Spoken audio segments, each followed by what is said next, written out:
Warning: our YouTube channel and its videos may contain scenes, language, and content that may not be appropriate for all audiences. These videos include surveillance footage, undercover pursuit of suspects, actual police and rescue operations, and fearless confrontations. If you do not approve of the content, please do not watch our videos. If you wish to continue, we strongly advise that you proceed with caution. Viewers' discretion is advised.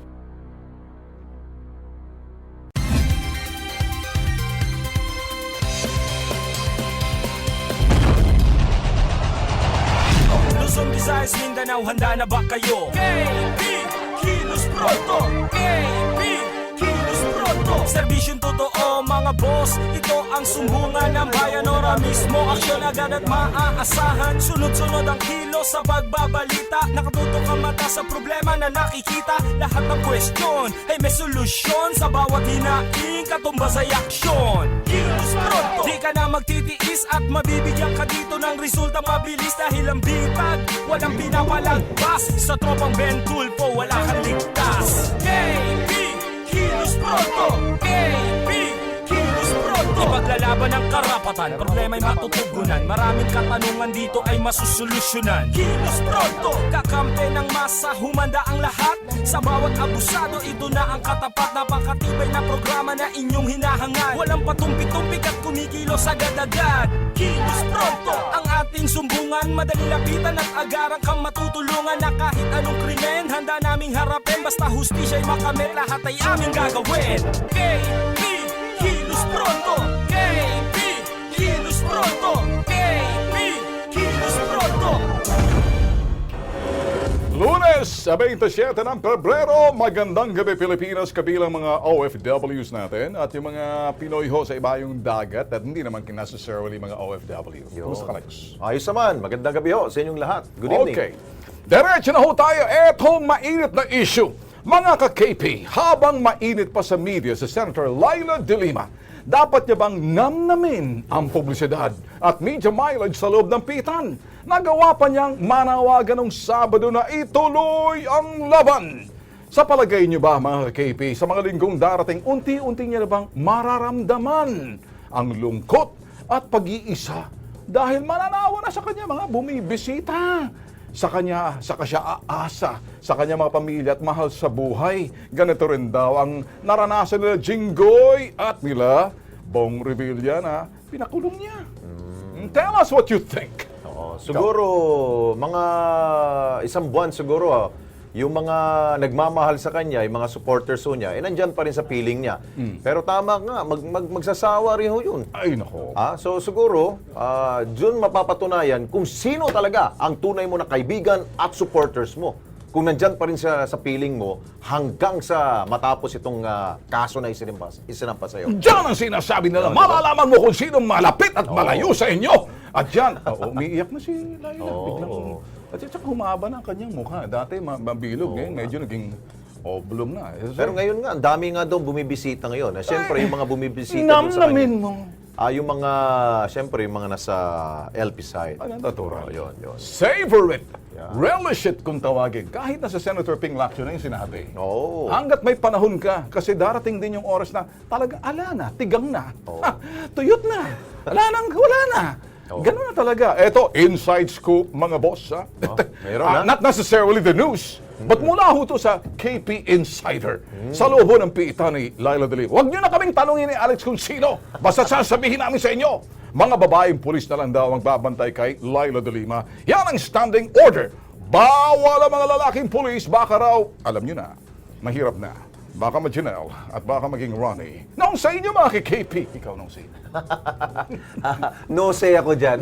Basta so I'm sure mga lalaking pulis nagbabantay siguro sa perimeter ho ng PNP Soldier Center. Pero dahil babae yung inmate, dapat babae talaga magbabantay doon. Sa tower, definitely. Ganun Oo, ganun. Pero hindi mo mababawalan, Lex. Oo. Makakalusot mga lalaki.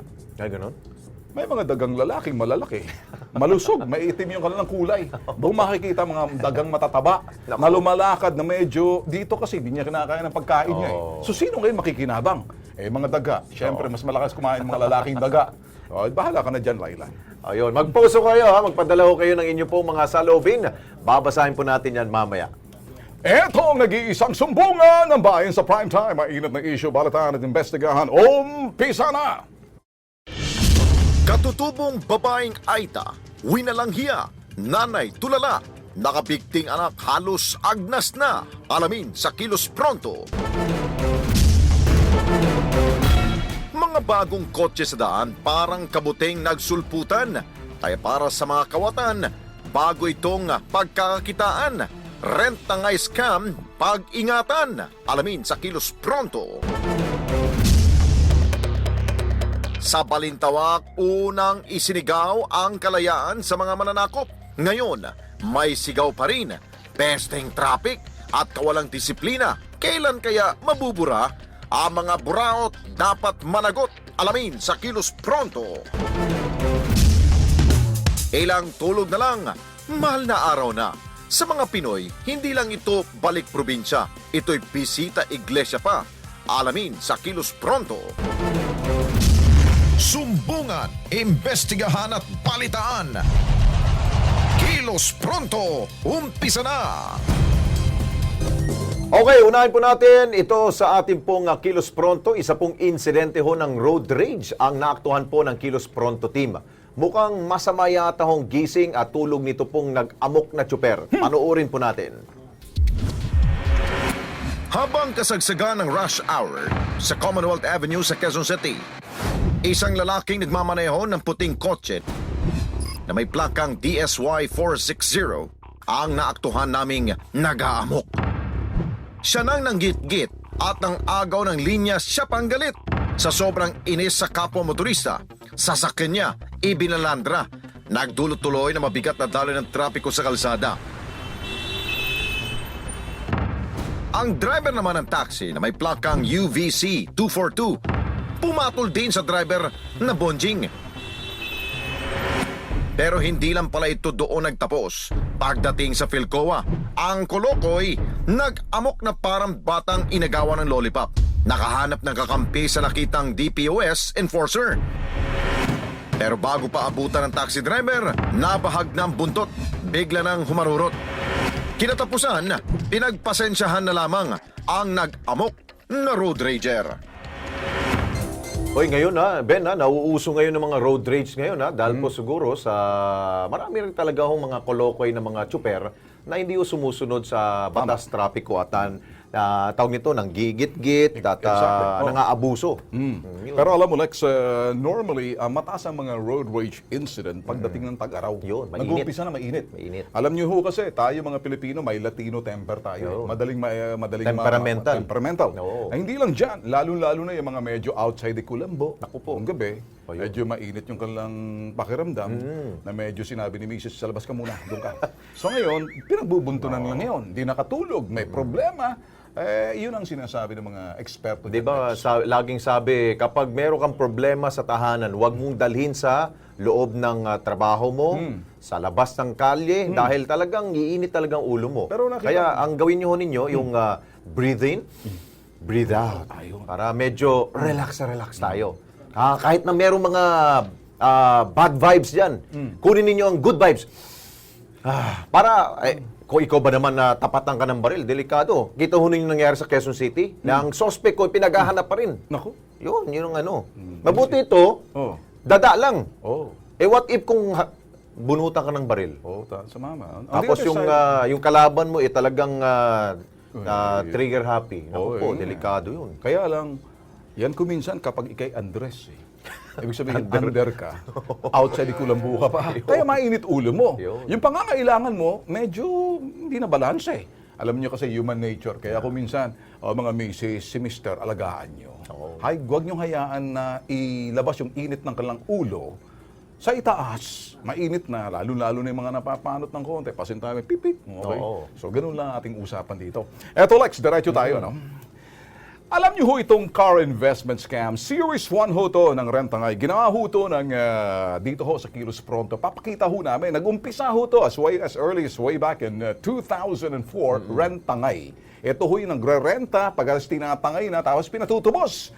Pero dito medyo naging malikhain na.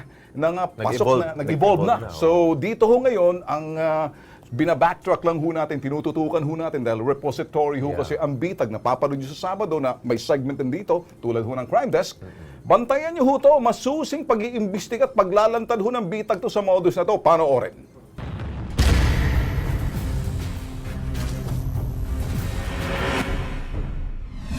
Taon-taon, dumarami ang bilang ng mga sasakyan sa iba't ibang parte ng bansa. Naglipanan na kasi ang mga auto loan financing na nagagarantya ng mababa at abot kayang pakotse. Kaya naman, naging mainit ito sa mata ng mga kawatan. Rentangay, mula sa mga salitang renta at tangay, estilo ng modus na ito ang pag-aalok ng pagrenta ng sasakyan ng mga kawawang biktima. At kapag nakuha na nila ang iyong tiwala, tatangayin ang inyong sasakyan at tuluyan mo nang hindi makikita. Target na modus na ito ang mga sasakyang binabayaran pa rin sa bangko. Dahil sa monthly amortization, magbibigay ang mga dorobo ng offer na hinding-hindi mo matatanggihan. Taong 2003, unang naidokumento ng bitag ang modus na ito. Sa taong ito rin, nailantad on a national television ang panlolokong ito. Samot-saring katauhan na mga talpulanong kawatan ang nahuli at hanggang ngayon nakapait pa rin. Taong 2004, lumitaw ang pakipagsabwata ng mga alagad ng batas upang may sakatuparan ang modus na ito. Mga asawa ng mga general at opisyales ng mga law enforcement agencies ang nabisto. Dumaan halos 3 pangulo ng bansa, ngunit laganap at patuloy pa rin ang panggugoyong ito sa mga potensyal na biktima. 2017, humigit 1 dekada, muling pumutok ang modus nito. Subalit, hindi lang isa kundi daan-daang mga uri ng sasakyan at libo-libo mga Pilipino ang nasasangkot dito. Patunay na rito ang mga mamahaling sasakyang kasulukuyang naka-impound sa tanggapan ng National Bureau of Investigation o NBI Cavite, Highway Patrol Group sa PNP Region 4A at iba pa. Mula sa isang estilo ng modus, bahagyang binago upang hindi agad mabisto. Isa lang si alias Jenny sa mga nabiktima ng car investment scam na ito na hanggang ngayon nananawagan na maibalik ang kanyang sasakyan. Siyempre ako, ang pinaka-priority namin is makuha namin yung sasakyan namin. At the same time, gusto namin mabigyan ng justice yung ginawa sa lahat, hindi lang sa amin, sa lahat ng mga apektado dito, yung mga nag-invest at yung mga nakuna ng mga sasakyan na hanggang ngayon, katulad ng mga kakilala namin na katulad namin na hindi pa nila alam kung nasan yung mga sasakyan nila. Ang buong kwento ni Jenny at ng iba pang mga nabiktima at ang estilo ng modus nito, abangan sa Miyerkules dito lamang sa Kilos Pronto, Bitag! Lex, linawin natin, kami ginagawa ho namin by series na sinasabing expose or expository ho to na modus na to. Dahil patuloy ho to, medyo nag-i-evolve na ho. At isipin niyo lang ho na itong modus na to nag-i-evolve, pero kami ho dito sa Kilos Pronto, repository ho kami ng modus. Nakikita na ho namin kung paano nag-i-evolve at kung paano, kung malawak ho yan, o guumpisa pa lang, dyan ho, para medyo hindi ho kayo naiiwan. Tumutok ho kayo sa Kilos Pronto. Wala ho to, hindi kayang gawin ho ng mga balita sa iba. At hindi ho kami nagbubuhat ng bangko. Iba ho kami pag nagtrabaho dahil kompletos, rekados ho kami pag-uusapan yung files. Ang mas maigi ho dito, at least yung ating po mga kababayan, well-informed. Para at least kung kayo naman po, meron po kayong mga sasakyan, gusto po ninyo yung parenta, ay hindi ko yung mabibiktima ho niyan. Dahil meron na talaga hong, kumbaga sinasabi nga Ben is, sindikato na ho to na gumagawa ho ng ganun pong rentangay. Kaya mas maigi, alamin nyo dito sa Kilos Pronto para hindi ko kayo mabiktima. Linawin din natin, Lex, ito ho'y kinasasangkutan ho ng mga financing, yung mga casino financier din. Kung minsan, sila ho, at iba-ibang klaseng biktima rito, Lex, pero mas maganda, tumutok na lang ho kayo sa Kilos Pronto kasi serious ho itong ginagawa ho namin hanggat na umabot ho tayo dun sa sinasabing kabuang modus mismo, the mother of all modus ho, pagdating dito sa sinasabing rental ito ho yung rental scam ho na nag-umpisa sa rentangay. Pero bukod do sa mabigyan ho natin ng abiso ang ating po mga televiewers, At pwede na rin siguro nating ipanawagan sa ating mga law enforcers at maging sa justice system natin na bilisan.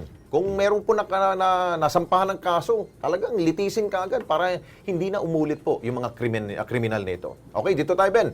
Grupo ho ng mga kabataang mga estudyante ang nasa pulpo ng mga lente ho ng aming po mga Night Brigade ng Kilos Pronto. Ito po'y nangyari ho sa Taft Avenue sa lungsod po ng Pasay. Pasado alas 2 na ho na madaling araw pero kumakalat pa rin, gumagala pa rin po itong mga kabataan. Ano kayong ginagawa nila? Panoorin natin.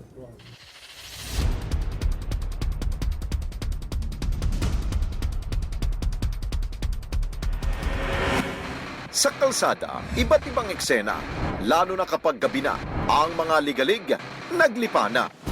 Hindi nakawala sa lente ng Kilos Pronto ang grupo ng mga estudyanteng ito na sa halip pagsusunog ng kilay. Pag-aaral ang inatupag, pagsusunog ng baga ang mukhang pinagkakabalahan. Unang grupo, sa kabaan ng Taft Avenue, lungsod ng Pasay. Pasado alas 2 madaling araw, sa pulso video, ang kalasingan ng mga kabataang mukhang galing sa gimikan, lupaypay, inaakay, at nang hindi na makayanan ang kasinglutan, sa gutter na ng kalsada isinalampak. Habang isang grupo pa na nahagip ng aming kamera, nakahilata na. Habang ang bantay niya, knockout na rin.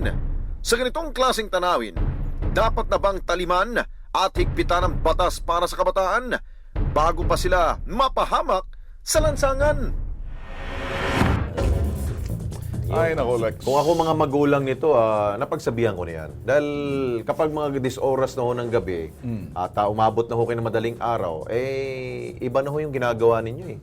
Paglalasing na yan eh. Yun, nakikita mo naman, Lex, yung mga edad ng mga kabataan, ano, iba sa kanila, they look young, although iba talagang bata pa, iba sa kanila, nasa tamang gulang na. Pero, mga magulang, kung kayo ho nanonood, check on your activities ng inyong mga anak kasi. Kung nasa labas pa ho yan, mag-alala na ho kayo, dapat medyo kunting higpit naman sa tahanan. Hindi, ito mabutit meron po siya mga peers niya na concern pa rin dun sa senglot na kasama. What if kung iniwanan siya at may nangyari doon sa batang yon? Ayan ang problema. Yun, di ba? Tama ka Marami dyan. nangyaring ganun. Tama ka dyan. Yan. Okay, mga ka-KP, diretso na ho tayo. Mainit pa sa media si Laila de Lima sa Senadora. Dapat bang itong media mileage na sa loob ng pitan, ito ho'y sasabihin na ho natin, nanawagan pa ho siya, ito ba'y dapat niya bang manmanin? Okay, namnamin. Oo. Namnamin ho, yung savor it while you can. Kasi sa mga panahong darating, ako Lex, tataning ako rito, ano? Oo. Taning ko ho rito, aabutin lang to siguro ng 2 linggo. Mahaba ng 3 linggo. Wala na. Mananawa na, Tahimik mahuhupa na yung sinasabing ibang pupunta at bibisita. Alam niyo kung bakit nagbibisita ang iba dyan? Sino bang bumibisita? Mga dilaw, yung mga CHR, yung ibang nag-disguising na sila ay CHR, tapos yun pala, media, to get an exclusive kay De Lima, Yun. at kung sino-sino mga paring nagmimisa dyan, eventually, mananawa na to kasi yung mga media lalayo na rin. So wala na yung lente ng camera, wala na yung mikropono, sasalpak sa kanilang mga bumubulang bibig, mawawala na sila ng gana. At masisilayan lamang yan kapag mayroong paglilitis sa kaso niya. Dahil siyempre, lalabas siya ng detention cell, sasakay, at kahit na kapiranggot lamang makuha ng aming mga kamera, ayos na yan, solved na yun, di ba? Kaya ito na po yung mga panahon na kailangan hong namnamin na ho ni Senador De Lima ang kanyang pagkakataon Ang tanong, na Lex. may bahagi. Okay. Anong sa inyo, mga ka-KP? Kaya ito, sabi ni Marivic Chongson, sana unti-unti na rin siyang manghina para mawalan siya ng lakas.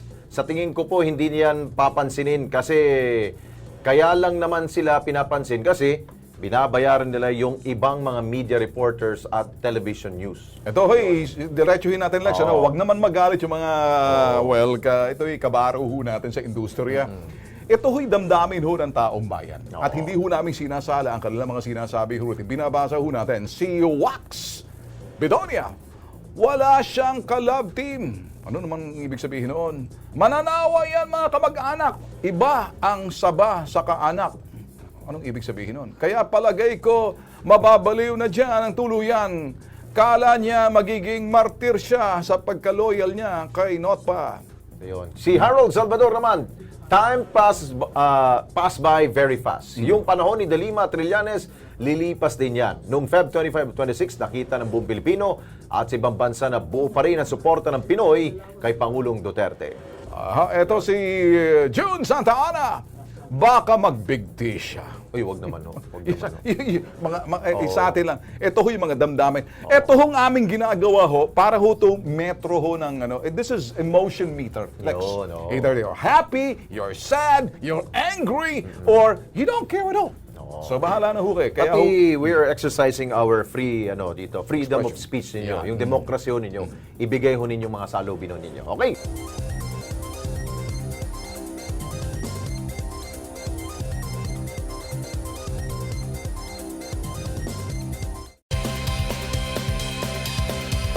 Okay, nagbabalik po ang Kilos Pronto. Dito tayo sa Crime Desk at dumako tayo sa lalawigan ho ng Bataan. Pasintabi ho sa mga manonood, sa mga naghahapunan ngayon.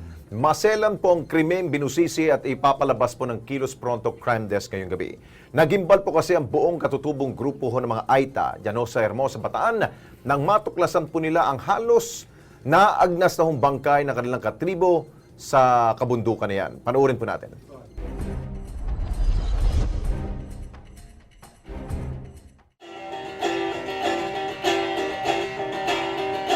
Sa saliw ng musika, ipinapakita ng mga katutubong Aita ang kanilang pagpapahalaga sa kultura at kalikasan ng Sitio Pastolan sa Barangay Tipo, Hermosa, Bataan.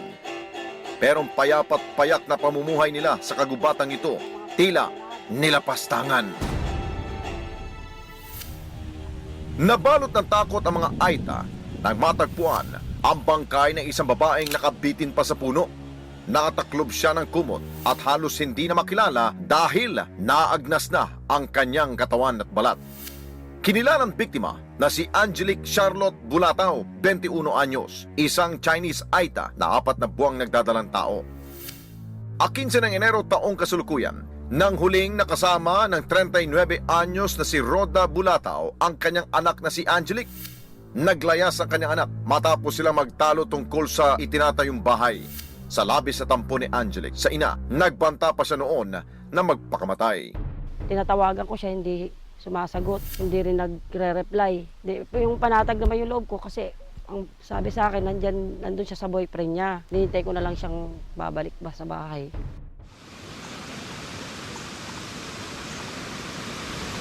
Dakong alas 10 umaga noong 30 ng Enero, nagtungo sa bahay ni Roda ang isang kapitbahay na mga ngahoy para ipamalita sa kanya ang nakitang babaeng nakabigti sa gubat. Hangos na hangos siyang makat dito, umupo dyan. Ate Roda, bakit? Sabi ko, halika rito, sabi niya. May nakita ko na doon, bitin. Hindi ko kilala kung sino. Sabi ko, hindi nga. Sabi ko, syempre, bakit may makabibitin dyan? Sabi ko, hindi, pinicturean ko pa nga. Sabi niya, para tingnan mo, Sabi ko, oo nga, tao yan, nakabitin.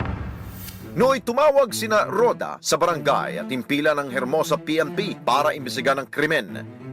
Pero nang matanggal ang kumot sa ulo ng biktima, laking gulat ni Roda na si Angelique ang nakabigting Aita. Hindi ko sukat nakalain na makita siyang patay na doon pa.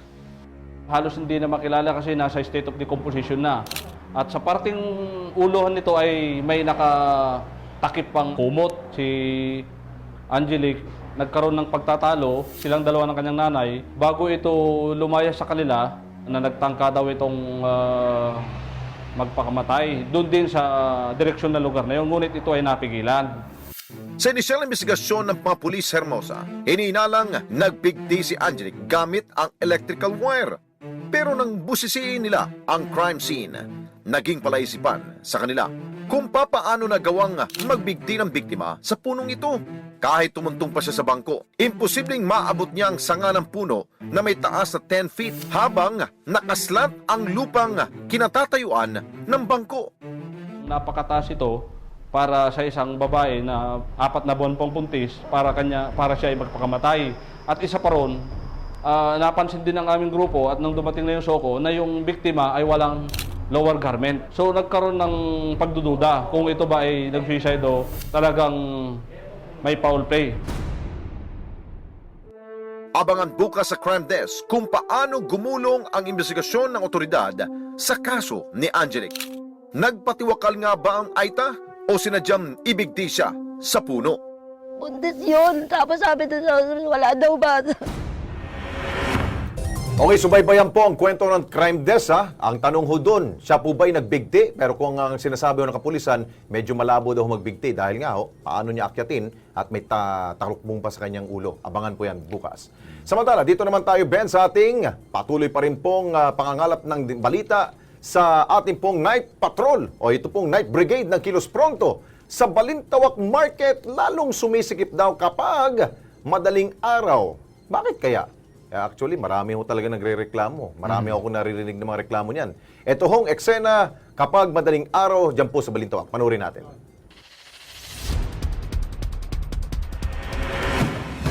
Balintawak, sentro ng komersyo ng mga prutas at gulay sa siyudad ng Quezon. Ang lugar nito, madalas nagiging choke point, lalo na pagpatak na madaling araw. Ibig sabihin, dito nagsisiksikan ang mga motorista. Ang epekto, mabigat na daloy na trapiko sa kalsada. 15 ng Pebrero, sinilip ng Kilos Prontong ugat ng problema. Pagambalan pala ng mga tindero-tindera. Mga parokyanong sa kalsada na rin bumibili ng paninda. At mga sasakyang barubal na nakaparada at halos sakupin na ang buong lane ng kalsada. Ang resulta, buhol-buhol na daloy ng trapiko sa lugar. Mga traffic enforcer na nakatalaga sa Balintawak, gising! Huwag kayong tutulog-tulog! Kilos Pronto! Simulan ang pagbabago, ipatupad ang batas ora mismo. Wala talagang pagbabago ho dyan. Kaya minsan ho, yung ilan po natin mga kababayan, kapag pumunta ho dyan sa lugar, maiinit talagang ulo. Pero ako, Lex, lalalim ho kami sa Night Brigade ho namin. Yung mga nakikita nyo, external ho yun, sa labas pa lang. Hindi pa ho namin napapasok yung mga palengke ho sa Divisoria, sa mga Commonwealth, kung saan-saan pa ho yan. Doon ho natin malalaman, bakit nga ba dinadayo sila pag madaling araw? Ako'y sasabihin ko sa inyo, nakikita na ho ba kayong batya-batya ng mga tapa dyan, kung ano-ano. May mga sinyalis ho yan. Ayaw ho namin sirain yung gabi ninyo at ayaw ho namin i-preempt ho yung mga ginagawa ho namin dahil malaliman na ho kami. Sumisisid na ho kami. Ganun ho nga. Yung nakita nyo ho, panlabas pa lang ho yun. Kaya sa susunod ho, abangan nyo na ho yung mga next expose na gagawin ho. Pero itong nasilip natin, Ben, ha, sana siguro magawan ho ng action po yan ng local government. Siguro, Mayor, Bistek, ha? Sa labas. Mukhang kayang-kaya ho siguro natin ayusin yung Balintawak dahil sabi nga dyan, yan po ay tagpuan ng ilan po natin mga kababayan, especially ho yung mga nangangalakal ho ng kanila po mga produkto. At hindi lang dyan, Lex, ano? Baka kasi sabihin, masyado tayong namimili lang, ano? Hindi lang ho sa Balintawak. At kasama na ho, Divisoria. At Yun. iba pa ho mga night market ho. Bakit ho ba dinadayo talaga night market? Well, hindi ho muna namin sasabihin. Pero Ben, in fairness sa lungsod na Maynila, malinis na ngayon. Ganun ba? Alam mo bakit? Oh. May political will yung mayor doon. Ganun ba? Oo. Siguro, challenge. Mayor, Bistek. Ayos, ha? Oo, sigurado. Linisin natin dyan. Kami, bumubusina na kami. Oo. Darating din yung araw na kung anong makikita ho namin, pasensyahan na lang ho tayo. Kaya sa lokal ng mga pamahalaan, bibis na talagang sisilipin ho namin, ala ho kaming pinipili. Kung ano ho maaktuhan ho namin, yung naming papakita sa TV. Ito Lex, mga kwento ho talaga ng mga, ito ho'y kung titingnan ho natin, hiwaga ho to. Ano ho bang hiwaga? Well, may mga misteryo na nangyayari sa hiwaga, subalit pag nalaman mong sekreto, nawawala ng hiwaga. Tulad nito, na-diagnose ng breast cancer, sumailalim ho ng chemotherapy, 2009, at may file ho kami rito. Alam niyo ho bang nangyari? Na-declare ho siya ng cancer-free, pero hindi ho namin sasabihin sa inyo dahil eto hong cancer talaga, kinakailangan, nagpapacheck up ka every now and then. Pero sa tulong ho ng herbal supplement, alam niyo ba kung anong ginawa? O, ito, panoorin.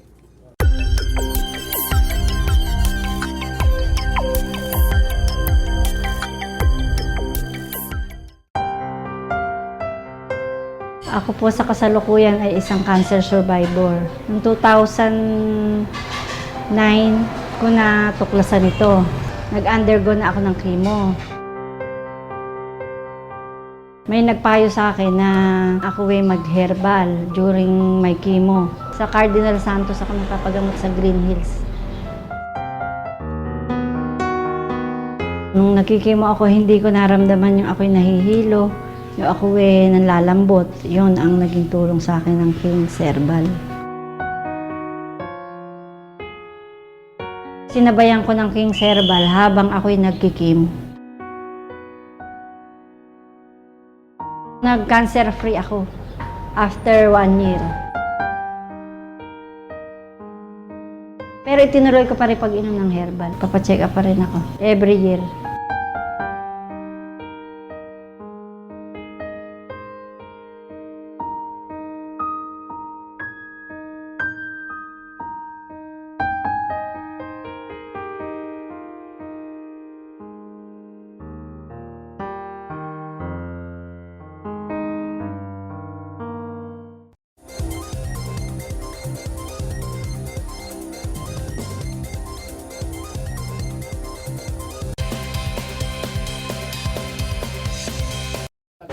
Eto Lex, yung sinasabi nating mainit na issue, not necessarily the news. Kaya kinakailangan lang ho natin dito yung metro ng inyong emosyon. Kung anong tingin ninyo, ano?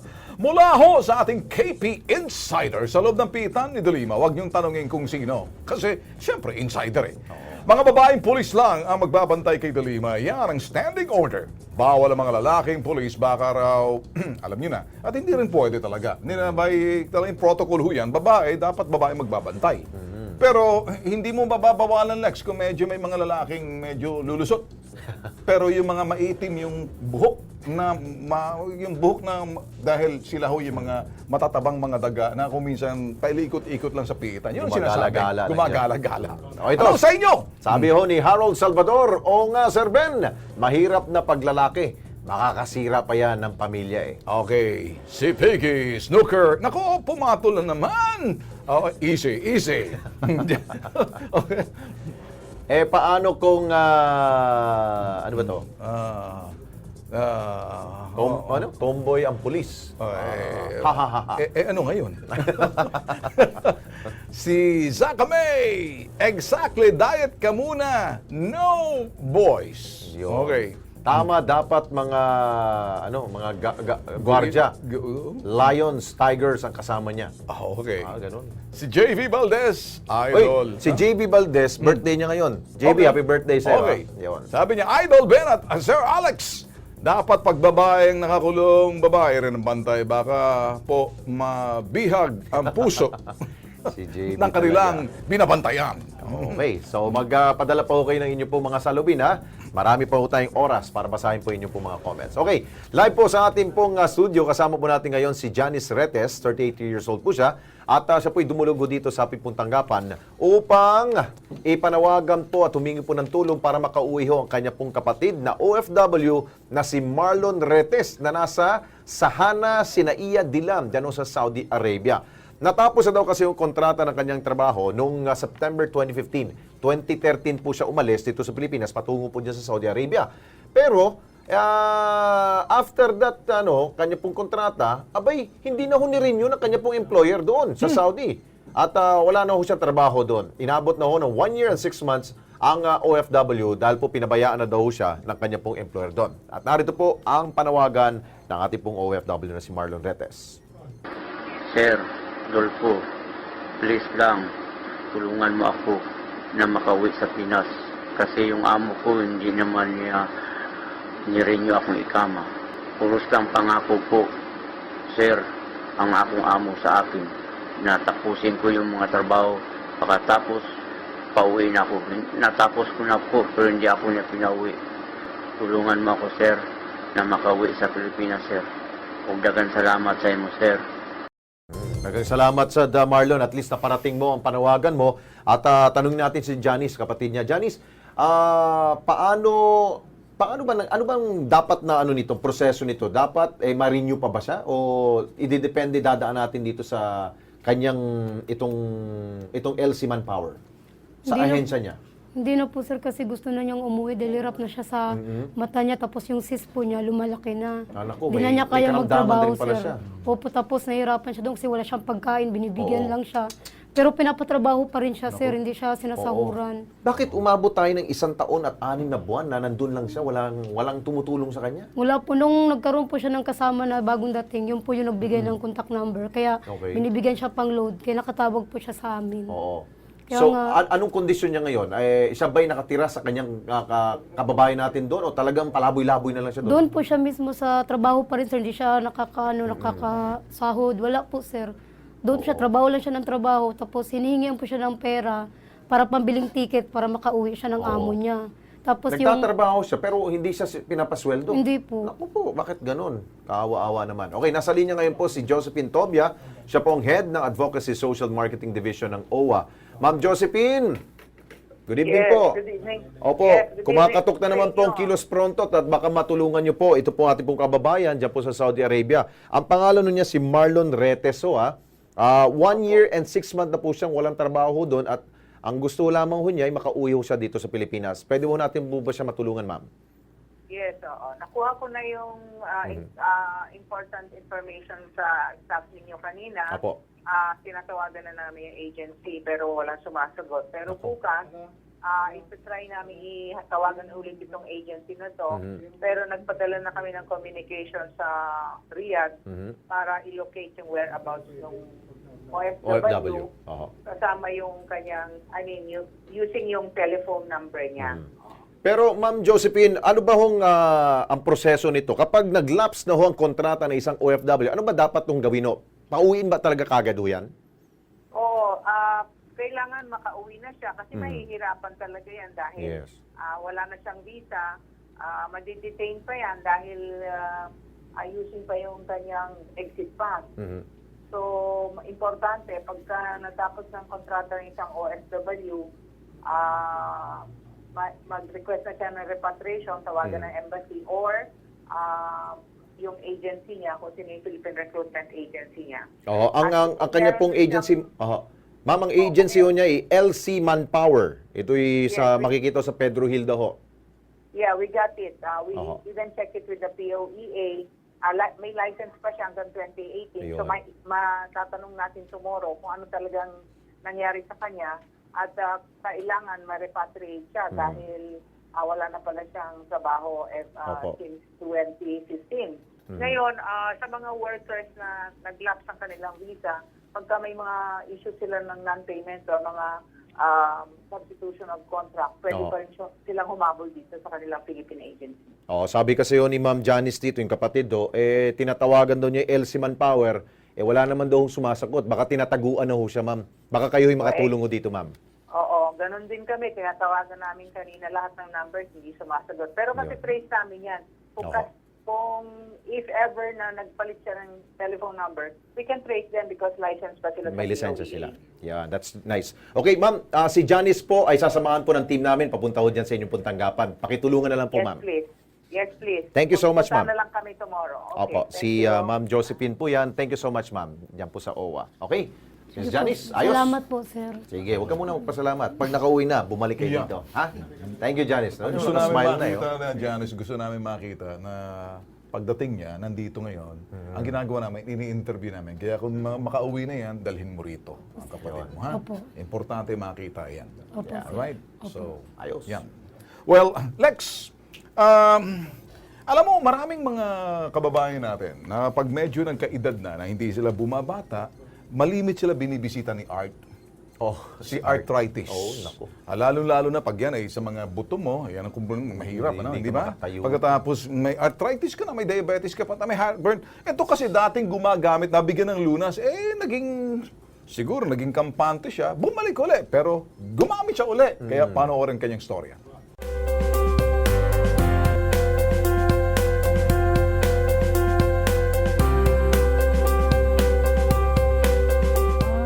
Ako maraming karamdaman, may may diabetes, may arthritis, may sakit sa puso, saka yung heartburn. Ay pag umatak yung arthritis ko, hindi talaga ako makalakad. Ay yung sa yung sa diabetes naman, ayun, tumataas, bumababa, hyperacidity, na hospital ako. Nalaman ko yung tungkol dito sa King Serbal dahil nga doon sa nagrekomenda sa akin.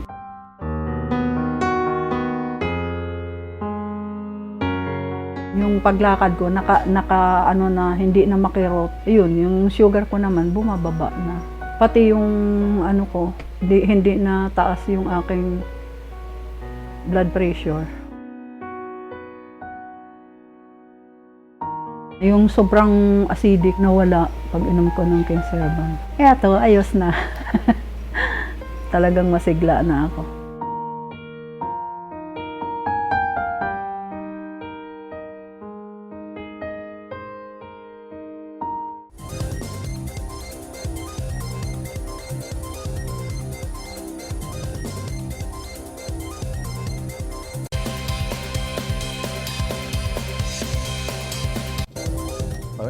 Okay, nagbabalik po ang Kilos Pronto. O dito na tayo, Ben, no? Tayo po ay nag-aanyaya ho sa mga gusto magpa-feature po na kanila po mga lugar, mga tao, mga events. Libre ho to, di ba, Ben? Linawin natin, Lex, ano? Kaya ho namin ginagawa itong tampok. Number one, in support din ho sa sinasabing kampanya ho ng, sabihin ho natin, ang ating pamahalaan.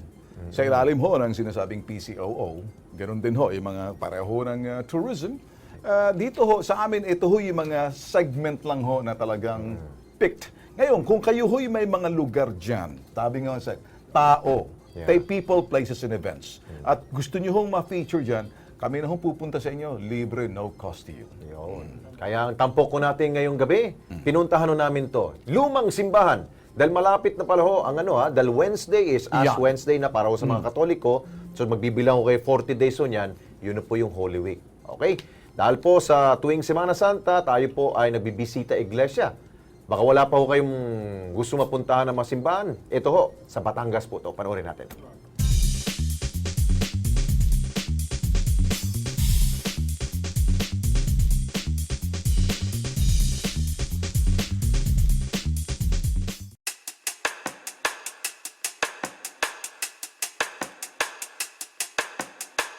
Halos 43 kilometro mula sa Batangas City, matatagpuan ang isa sa mga pinakalumang simbahan sa lalawigan ng Batangas, ang San Juan Nepomuceno Church.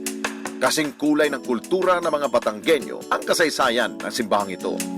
Mahigit 1.5 siglo nang nakatayo ang simbahan ng San Juan Nepomuceno sa puso ng bayan ng San Juan, Batangas. Taong 1843, ginawa ito gamit lamang ang palm leaves at kawayan.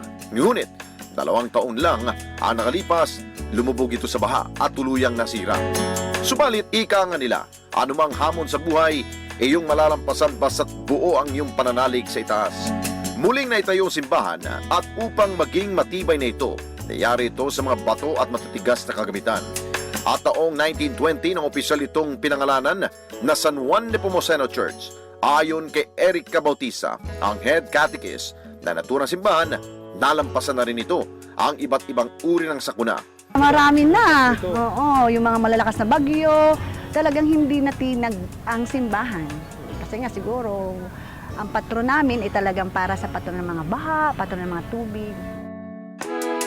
Sa kasalukuyan, ito ang sentro ng Katolisismo sa San Juan at mga karatig bayan nito. Open kasi ito ay pilgrimage church na kung saan lahat ng taga iba't ibang lugar dinadayo ito para sa kanilang paglalakbay kabanalan.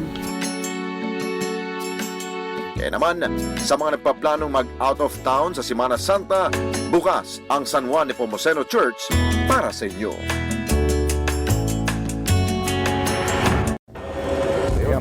Well, linawin natin ulit, Alex, ano? Sa mga, ito, marami ho mga sites, locations, para sabihin na ho natin destinations. Kami na ho nagsasabi ho, ito ho for our consumption doon sa mga segment na sinasabi natin, Lex.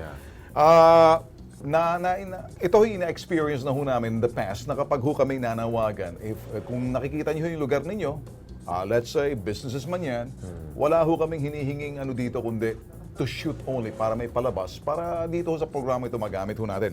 At the same time, Lex, nananawagan din kami sa mga, if you're a journalist and graduate students and your experience sa mga sinasabing production sa anumang network, welcome ho sa amin.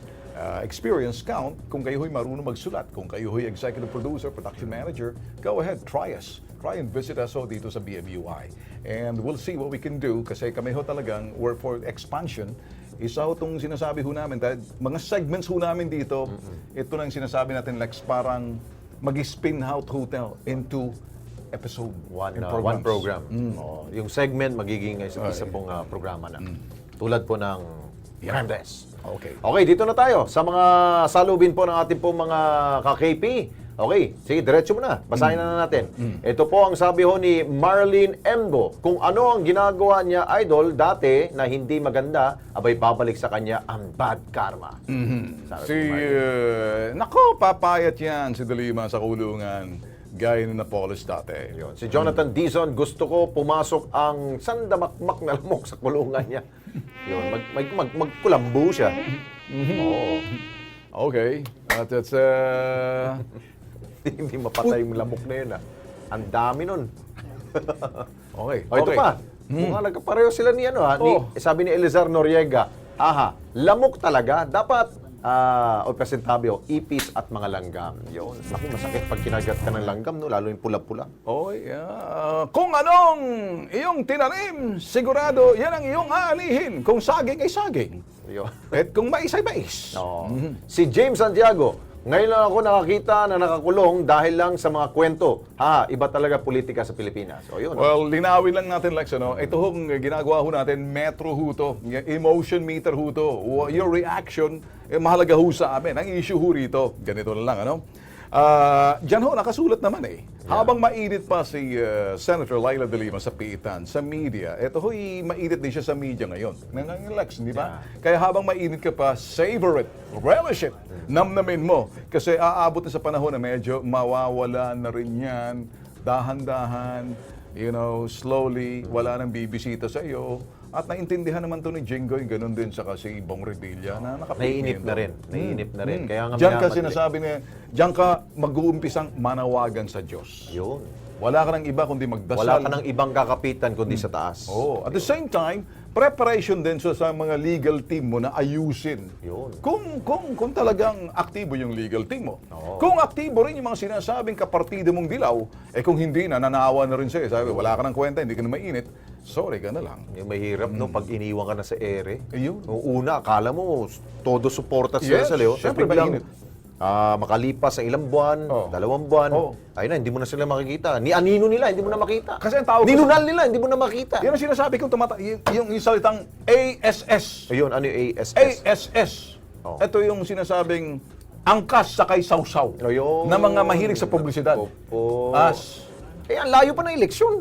Ganun talaga eh. So, ito mayroon pang pahabol si James Santiago. Ngayon lang ako nakikita nakakulong ang mga kwento. Sabagay nasabi mo. Nasabi ko na yan. So, well, anyway. Greetings ba tayo? Happy birthday. Mahaba-haba pa natin. Uy, kanina pala, Ben, ito ay balita rin po kanina sa Senado. Okay. Ito pala si Senador Manny Pacquiao. Hindi lang siya Mexican executioner. Ganun ba? Ngayon, Senate executioner rin siya. Alam mo bakit? Sinibak niya lahat ng mga committee chairman na maka-LP. Executioner. Balasan. Matinding balasa ho. Nilipat sa ibang ano. Pati yung si Senador Franklin Drilon na dating pro tempore ho ng Senado, wala na. Di ba naalala mo, si Senador Pacquiao ang nagpatanggal sa kanya kay Senador Leila De Lima bilang House Committee Chair ng Justice. Alam mo sabi ni Manny? Sabi niya, Mr. President, di ba? Mr. Chairman, kailangan natin balasahan dito. Nagsha-shadow boxing po ito. O yun na nangyari kanina. So yung mga LP senators, wala na silang committee chair. Dahil kay Manny Pacquiao. Dahil kay Manny Pacquiao. Si Manny Pacquiao lang makakaagawa nun. Bakit naisip niyo? Ay, nakita niya siguro na mukhang hindi uusad ang Senado kapag nandyan yung mga nagkukunwaring mga majority na hindi naman majority. Kaya ngayon sila considered as bona fide minority. Bakit group sila. Pakipaliwanag mo nga sa akin, Lex. Diba, alam mo ninyo, meron hong tinatawag na super majority po dyan ngayon. Okay. Kaya yung ibang hong mga senador na hindi naman po PDP laban, Sinama na ho nila. Dahil alam naman na very friendly ho yung mga PDP. Ilan naman PDP dyan? Si Senator President Coco Pimentel. At si Coco Pimentel. Si Coco Pimentel. Isa lang yata siya doon eh. Ang iba naman, mga ano ho dyan, mga independent. So pinagsama-sama para mabuo yung supermajority. Ako naman kaso, meron hong nagkukunwaring majority na hindi naman sumusuporta sa majority decision. Yan ang isang issue mainit. Ito naman mainit na issue. Kayong mga operator ng jeep na nag-strike, makinig kayo, titigas sa mga bumbunan ninyo. Yun, iba naman. Yang prangkisang yan, ibinigay sa inyo, katumbas niyan at kaakibat niyan, responsibilidad. Pribilehiyo yan, hindi karapatan. Kaya hindi karapatan ninyo na mag-strike. Pribilehiyo. Ang dami nung pinahirapan ngayon, no? Mabuti na walang pasok. Pero yung mga trabahador natin, yung empleyado sa gobyerno at sa private sector, hirap rin sila pumunta sa kanilang mga trabaho. Yun. Ayun. Kaya LTFRB, gawin nyo na. Kung kailangan bang parusahan yung mga sumali ho sa tigil pasada na yan. Ayun, nahulog ko yung ballpen ko. Abangan! Uli, yung sala ng mga balita. Bukas, happy birthday kay Nanay Marilyn Villaruel, ang anak niyang si May. Si May. At happy 64th birthday naman po kay Ellie Binarao from KC Binarao. At, ito na. Ito na. Bantayan na natin to. Ito na. Tutukan ang Kilos Pronto. Patuloy ho, bukas. Kung kayo po ay inaapi at inaabuso, nakahanap na ho kayo kakampi dito po sa Kilos Pronto. Pumunta lamang ho dito sa aming pong himpilan sa Ritual Building. Dito po yan sa Timog Avenue, lungsod po ng Quezon. Until tomorrow po. Nakahalata ako sa talagang hinahawak natin, hinahatak natin. Hinahatak natin. Ayaw naman natin mag-overtime dahil may susunod na programa sa atin. Ba yan? Sir Dino, Aisa, hindi kami nag-overtime. Kumusta kayo dyan sa mga sa PTV? Ha? Kumusta yung ibang istasyon dyan? Kumusta yung mga katapat namin ng mga balitaan? Kami lang ho rito. Dahil higit sa sumbongan, investigahan at balitaan dito sa Para sa Bayan PTV4. Ito ho, dapat Kilos Pronto!